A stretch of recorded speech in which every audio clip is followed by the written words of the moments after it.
Hi, my name is Chris Ryan and you've joined me here at the Belfry in the TaylorMade Performance Centre, and in this video we are going to give you 3 key things that you can look for to ensure you have a correct finish position.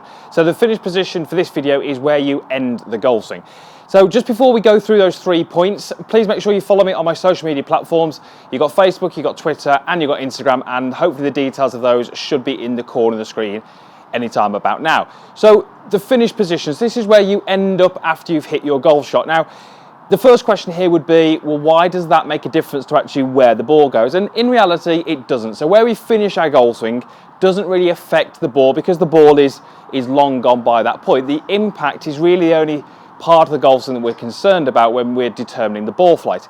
However, the finish position, so where we end up, can really give you some insights as to what you did during your golf swing, and we can link that back and hopefully maybe understand some of the faults that you may have. So we see many downswing faults that materialize or show themselves in where that golfer finishes the golf swing. So let's go through these 3 points, and hopefully when you're next practicing you can check them and see whether you are ticking all these boxes or whether maybe you are highlighting some areas that need work. So point number 1 is to finish with your body weight on your lead leg. So for me, that's my left leg, and we are talking about making sure that when you finish your golf swing, you've got all that weight through that lead leg. Now, my back foot is on the floor, so technically speaking, there's some pressure that's being exerted on the floor through that toe, but I could lift that up quite comfortably, and I don't feel there's any pressure on that toe. So we want to make sure that when we're going through into our finish, we have got, as I say, that weight all on this lead side. Now, for those golfers who struggle with maybe strike, some of those golfers who maybe struggle with ball flight, they feel it's too high with the irons, they don't take any divots, you might find that in your finish position, you haven't got all that weight on that lead side. I certainly feel like there's some weight on this foot now. I've managed to get the heel a little bit in the air, but I haven't transferred all of my weight across. If I can do that, that's certainly going to give me some good indications about what I did in my golf swing. We would like, at impact, to have the majority of our weight or our pressure through our lead side. If we have that and we continue through, that's where we will find that finish position. For many golfers, they will have their weight or their pressure too central at impact. Some golfers even find that they hit the ball with the weight or the pressure too much on this back foot. Those 2 golfers, the ones where it's more middle and certainly the ones where it's towards the back, are going to find it very difficult to get themselves into this follow-through position. So if you are struggling with this point, number 1, it would suggest that during your downswing, if I show from face on, that during your downswing you haven't really shifted enough weight or enough pressure through to that lead side. That is the main reason why you're struggling to get your weight onto that onto that front foot. Point number 2 is about the belt buckle.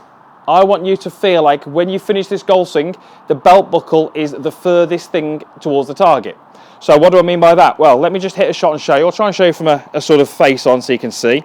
But when I finish my golf swing, I really want to feel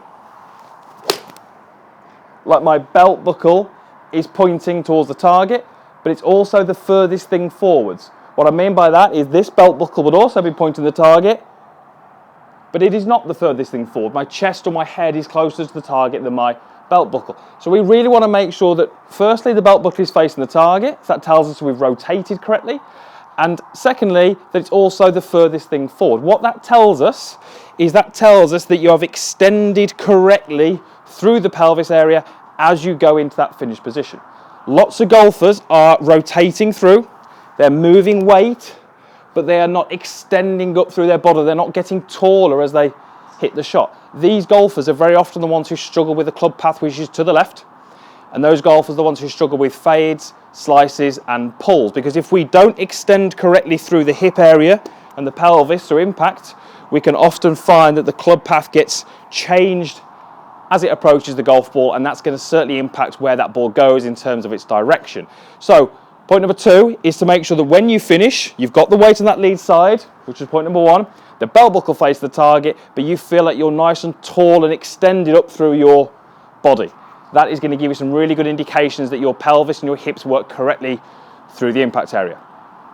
The last point, point number 3, is to feel like the golf club is relaxed in your hands and it's round the back of your head. So if I just do another golf swing for you and try and find a pretty good finish position. The golf club is nice and relaxed and it's right round the back of my neck. Why is this important? Well, again, does this affect where the ball goes? Probably not, but it tells us how much tension we had through our forearms and our hands through impact. I see lots of golfers where through impact, their finish position looks a little bit more like this. Okay, quite stiff-wristed. We haven't really let that club finish through. So we haven't quite got as much freedom or as much movement in the wrists as we'd like. And those golfers often struggle to transfer as much energy, as much speed into the club as they would like. Now, if we just look at this in a little bit more detail, if you're hitting irons, you may not wish to be in this position because you may well be taking divots, and we do see lots of good golfers hitting irons where they finish with a golf club in this position. That is absolutely fine. There's reasons for that. It's because they're trying to play a little bit more of a controlled shot, and the descending nature of the golf club impacting the ground will slow the club down and they don't find this impact position, this follow-through position. So this third point would be probably a little bit more noticeable with the longer clubs like the driver and the fairway woods, maybe the hybrids, maybe not quite so important with those shorter irons. So this point number 3, I really want you to think about this more with the driver and making sure, obviously I don't have a driver here, I've got an iron, but making sure, along with points 1 and 2, we are letting that golf club fall nicely behind the neck and I feel hardly any tension through my arms or my hands, and that is really what I want. That's going to tell me that I had potentially the right grip pressure through the golf swing, and it's certainly going to give me the indication that my arms released nice and freely. So 3 things there, all relating to the follow-through position, but all in some way will relate to what you did in your golf swing. If I was to do all those 3 things incorrectly, so I didn't transfer my weight, I didn't extend up through my pelvis, and I didn't relax my arms, it might look a little bit like this. Now, whilst, yes, technically the follow-through doesn't impact on where the ball goes, I am not going to be able to produce as good a ball flight with as much power if I'm finishing in that position versus the correct position that we've hopefully spoke about today. So the follow-through is quite key. You don't see many tour players finishing on their back leg. You don't see many tour players finishing flexed forwards, and you don't see many tour players finishing the golf swing with a driver with the club pointing up to the sky as opposed to round to the neck. Therefore, it would suggest to us there are some things in there we can take away, some things there that we can learn from, and hopefully some things we can improve on. Right, let me just hit one shot for you. So I've only got a 7-iron here, and as with all these drills, mid-iron is normally a pretty good way to start. Let's go ahead and hit one, see if I can do all those 3 things and hit a nice shot.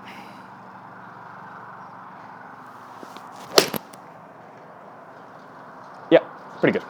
So 3 things, look at this follow through, let's get it a little bit better, because if it's better, it would suggest that there's other things in there which are better as well. That will help you to play some better golf. Right, loads more videos on my channel, guys, so please go ahead and subscribe if you haven't done already. There's also a like button down there, and there is also a comments box, so you can use those as you wish. Right, thanks again for watching, and we'll see you again next time.